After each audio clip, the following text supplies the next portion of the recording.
बिस्मिल्लाहिर्रहमानिर्रहीम। अस्सलाम वालेकुम। माय नेम इज़ मारा and I am a clinical psychologist. अब तक हमने डिस्कस किया ईटिंग डिसऑर्डर्स के बारे में कि ईटिंग डिसऑर्डर्स होते क्या हैं। इसमें मैंने दो मेन ईटिंग डिसऑर्डर्स को डिस्कस किया। The first one was anorexia nervosa, जिसमें लोग ज़रूरत से कम खाना खाते हैं, वो अंडरवेट होते हैं, लेकिन फिर भी उनको लगता है कि उनका वेट बहुत ज़्यादा हो गया है और इस स्ट्रेस में वो ज़रूरत से कम खाना खाते हैं। उसके बाद मैंने डिस्कस किया बुलिमिया नर्वोसा के बारे में, जिसमें लोगों का वेट नॉर्मल होता है लेकिन वो ख़ुद को ओवरवेट कंसीडर करते हैं, ओवरवेट समझते हैं और इस स्ट्रेस में ज़रूरत से ज़्यादा खाना खाते हैं। ज़रूरत से ज़्यादा खाना खाने के बाद उनको जब ये एहसास होता है कि उनका वेट बढ़ जाएगा, तो फिर वो पर्जिंग करते हैं, यानी कि अनहेल्दी वेज़ के ज़रिए से अपना वेट कंट्रोल करने की कोशिश करते हैं। आज मैं जिस डिसऑर्डर को डिस्कस करने जा रही हूँ वो है बिंज ईटिंग डिसऑर्डर। इस डिसऑर्डर में लोग ओवरवेट होते हैं क्योंकि वो अपनी बॉडी शेप को लेकर, अपने वेट को लेकर स्ट्रेस में होते हैं, लेकिन इस स्ट्रेस में वो बहुत ज़्यादा मिकदार में खाना खाते हैं और वो पर्जिंग नहीं करते। तो आइए डिस्कस करते हैं इस डिसऑर्डर के बारे में कि डिसऑर्डर होता क्या है, इसके इलामात क्या हैं, इसकी वजूहात क्या हैं, उसका तरीका इलाज क्या है। सबसे पहले इस डिसऑर्डर के इलामात के बारे में हम बात करते हैं। इस डिसऑर्डर में मुब्तला लोगों को बिंज ईटिंग की रिकरेंट एपिसोड्स आती हैं, यानी कि इनको बहुत ज़्यादा खाने के बार बार दौरे पड़ते हैं। यह हर 2 घंटे के बाद बहुत ज़्यादा मिकदार में खाना खाते हैं। इनको भूख नहीं होती, लेकिन फिर भी ये खाना खाते चले जाते हैं जब तक कि इनको खुद अनकम्फर्टेबल फील ना हो। हम ये कह सकते हैं कि इनको अपने खाने पे कंट्रोल नहीं होता, इनको ये सेंस नहीं होती कि इन्होंने कितनी मिकदार में खाना है और किस टाइम खाना है। ये ख़ुद को खाने से स्टॉप नहीं कर पाते। ज़रूरत से ज़्यादा मिकदार में खाना खाने के बाद ये स्ट्रेस फ़ील करते हैं, इनको गिल्टी फ़ील होता है कि इन्होंने इतनी मिकदार में खाना क्यों खाया है। ये अपनी बिंज ईटिंग को लेकर स्ट्रेस में रहते हैं, लेकिन इनमें पर्जिंग बिहेवियर एब्सेंट होता है। जैसे कि हमने देखा कि बुलिमिया नर्वोसा में भी लोग ज़रूरत से ज़्यादा खाना खाते हैं, लेकिन वो पर्जिंग करते हैं, यानी कि वो वॉमिटिंग करेंगे या ख़ुद को डायरिया इंड्यूस करवा लेंगे या बहुत ज़्यादा एक्सरसाइज करेंगे। यहाँ भी चीज़ें एब्सेंट होंगी, यानी कि ये ऐसा कोई कंपनसेटरी बिहेवियर नहीं करते, इसलिए ये ओवर वेट हो जाते हैं। इसके अलावा बिंज ईटिंग डिसऑर्डर को डायग्नोज करने के लिए 3 मंथ्स में एटलीस्ट 1 वीक पेशेंट का बिंज ईटिंग करना लाजमी है, यानी कि 1 वीक ऐसा होगा जिसमें पेशेंट को बिंज ईटिंग की रिकरेंट एपिसोड्स आएंगे। इस डिसऑर्डर की वजूहात के बारे में अगर हम बात करें तो उसमें सबसे पहले जेनेटिक रोल आ जाता है। अगर पेरेंट्स में से किसी को ये डिसऑर्डर है तो आगे बच्चे में इस डिसऑर्डर के डेवलप होने का रिस्क बढ़ जाता है।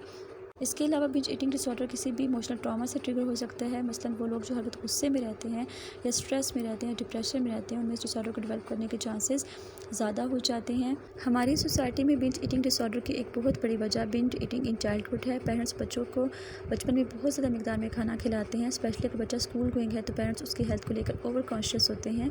वो बच्चे को ज़रूरत से ज़्यादा मिकदार में खाना खिलाते और बार बार खिलाते हैं, यानी कि उसकी कोई रूटीन सेट नहीं करते, उसको ये नहीं सिखाते कितनी मिकदार में खाना खाना है। इस तरह से बच्चों की बिंज ईटिंग की हैबिट डेवलप हो जाती है, जो कि later in life binge eating disorder बन जाती है। Dieting is another cause of binge eating disorder. वो लोग जो बहुत ज़्यादा डाइटिंग करते हैं उनकी बॉडी में कैलोरीज की कमी हो जाती है, जिसकी वजह से उनमें बिंज ईटिंग की अर्जेस पैदा होती हैं और वो बिंज ईटिंग करने लगते हैं। उनमें बिंज ईटिंग की हैबिट डेवलप हो जाती है और आहिस्ता आहिस्ता यही हैबिट बिंज ईटिंग डिसऑर्डर में कन्वर्ट हो जाती है। इस बीमारी के तरीका इलाज के बारे में अगर हम बात करें तो इसमें मेडिकेशन और साइकोथेरेपी दोनों की जाती है। मेडिकेशन में एसएसआरआईज़ का यूज़ किया जाता है। साइकोथेरेपी में सबसे पहले कॉग्निटिव बिहेवियर थेरेपी की जाती है। कॉग्निटिव बिहेवियर थेरेपी के ज़रिए से पेशेंट के उन इश्यूज़ को रिजॉल्व किया जाता है जिनकी वजह से वो बिंज ईटिंग कर रहा है। जैसे कि अगर एक पर्सन स्ट्रेस की वजह से बिंज ईटिंग कर रहा है तो पेशेंट को स्ट्रेस मैनेजमेंट टेक्निक सिखाई जाती है, उसके नेगेटिव थॉट्स को पॉजिटिव थॉट्स के साथ रिप्लेस किया जाता है। इसके अलावा उसके ईटिंग पैटर्न्स रेगुलेट करने में उसकी हेल्प की जाती है। Next therapy is dialectical behaviour therapy. इस थेरेपी के ज़रिए से पेशेंट को डिफरेंट बिहेवियर स्किल्स सिखाए जाते हैं ताकि वो स्ट्रेस को टॉलरेट कर सके, अपने इमोशंस को रेगुलेट कर सके और दूसरे लोगों के साथ अपने रिलेशनशिप को इम्प्रूव कर सके।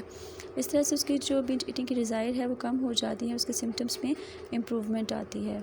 इसके अलावा डिफरेंट स्ट्रेटजीज़ को यूज़ करते हुए पेशेंट की बिंज ईटिंग की हैबिट को कंट्रोल किया जाता है। उसका डेली रूटीन प्लान बनाया जाता है जिसमें डिफरेंट एक्सरसाइजेस को इंक्लूड किया जाता है।